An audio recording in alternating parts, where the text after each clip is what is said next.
புதுக்கோட்டையில் பொதுமக்கள், விவசாயிகள் என 5000த்திற்கும் மேற்பட்டோர் ஆர்ப்பாட்டத்தில் ஈடுபட்டு வருகின்றனர். இதுகுறித்த கூடுதல் தகவல்களை தருகிறார் எமது செய்தியாளர் சுந்தர். வணக்கம் சுந்தர், இப்போ ஆர்ப்பாட்டத்தில் ஈடுபட்டவர்களுடைய கோரிக்கைகள் என்ன? கடந்த பிப்ரவரி 15ஆம் தேதி மத்திய அரசு புதுக்கோட்டை மாவட்டம் நெடுவாசல் கிராமத்தில் ஹைட்ரோ கார்பன் திட்டத்தை செயல்படுத்துவதற்காக அறிவித்தது. இதை தொடர்ந்து பிப்ரவரி 16ஆம் தேதி முதல் தொடர்ந்து அந்த பகுதி மக்கள் போராடி வருகின்றனர். இவருடைய போராட்டம் 29வது நாளை எட்டிய போது மத்திய அமைச்சர் பொன் ராதாகிருஷ்ணன் மற்றும் தமிழக சுகாதாரத்துறை அமைச்சர் ஆகியோர் அவர்களை பேச்சுவார்த்தை நடத்தி இந்த திட்டம் தமிழகத்தில் நிறைவேற்றப்படாது என்ற உறுதிமொழியை அளித்ததன் பேரில் அப்போது முதல் கட்ட போராட்டமாக அது வாபஸ் பெறப்பட்டது. இதனைத் தொடர்ந்து இன்னும் ஒரு வாரத்திற்குள் மத்திய அரசு அந்த ஜெம் லேபரேட்டரி, அதாவது இந்த திட்டம் செயல்படுத்தக்கூடிய ஜெம் லேபரேட்டரி ஒப்பந்தம் கையெழுத்தப்பட்டதை தொடர்ந்து அந்த பகுதி மக்கள் 2வது கட்டமாக கடந்த 90 தினங்களுக்கு மேலாக போராடி வருகின்றனர். இந்நிலையில்தான் அதாவது நெடுவாசல் உள்ளிட்ட காவிரி டெல்டா பகுதிகளை பாதுகாக்கப்பட்ட வேளாண் மண்டலமாக அறிவிக்க வேண்டும்.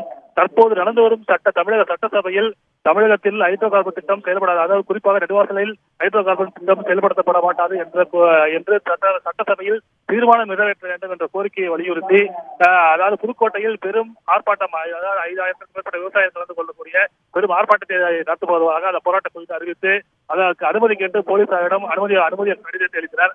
ஆனால் போலீசார் இந்த போராட்டத்திற்கு அனுமதி அளித்ததை அடுத்து அவர்கள் போராட்ட குழுவினர் மதுரை, அதாவது சென்னை உயர்நீதிமன்ற மதுரை கிளையில் வழக்கு தொடர்ந்தார். இந்த வழக்கை தொடர்ந்து விசாரித்த மதுரை நீதிமன்றம் இந்த போராட்டத்திற்கு அனுமதி அளித்து நேற்று தீர்ப்பளித்தது. குறிப்பாக அதாவது இவருடைய கோரிக்கை மாவட்ட ஆட்சித்தலைவர் முன்பு முற்றிய போராட்டத்தில் ஈடுபட வேண்டும் என்ற மனு அளித்திருந்தனர். ஆனால் மதுரை உயர்நீதிமன்ற அதாவது புதுக்கோட்டை தடை கொண்ட அயலாற்றுதலில் அதாவது ஆர்ப்பாட்டத்திற்கு அனுமதி அளித்து நேற்று தீர்ப்பளித்ததை தொடர்ந்து தற்போது இந்த போராட்டமாக தொடர்ந்து நடைபெற்று வருகிறது. அதாவது உயர்நீதிமன்ற மதுரை கிளை 2 மணி முதல் 5 மணிக்குள்ளாக இந்த ஆர்ப்பாட்டத்தை நடத்தி முடிக்க வேண்டும் உள்ளிட்ட பல்வேறு நிபந்தனைகளை விதித்துதான் அந்த ஆர்ப்பாட்டத்திற்கு அனுமதி அளித்துள்ளது.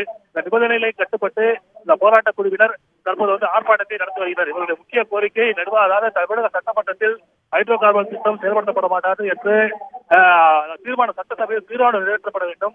மேலும் காவிரி டெல்டா மாவட்டங்களை பாதுகாக்கப்பட்ட வேளாண் மண்டலமாக அறிவிக்க வேண்டும் என்ற கோரிக்கையை வலியுறுத்திதான் தற்போது இந்த போராட்டமாக நடைபெற்று வருகிறது.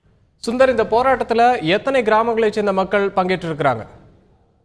அதாவது இந்த போராட்டத்தில் பார்க்கப்பட்டால் நெடுவாசல், வடகாடு உள்ளிட்ட கிட்டத்தட்ட 70க்கும் மேற்பட்ட கிராமங்கள் இந்த திட்டம் நிறைவேற்றப்பட்டால் விவசாய நிலங்கள் பாதிக்கப்படும், நிலத்தொழிலில் பாதிக்கப்படும் அபாயம் இருப்பதால் 70க்கும் மேற்பட்ட கிராமங்களில் இருந்து 5000க்கும் மேற்பட்ட விவசாயிகள் தற்போது இந்த போராட்டத்தில் ஈடுபட்டுள்ளனர்.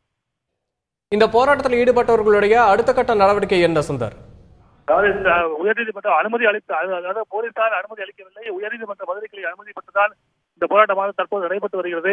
இதன் பிறகும் தமிழக சட்டமன்றத்தில் தற்போது தமிழக சட்டமன்ற கூட்டம் நடைபெற்று வருகிறது.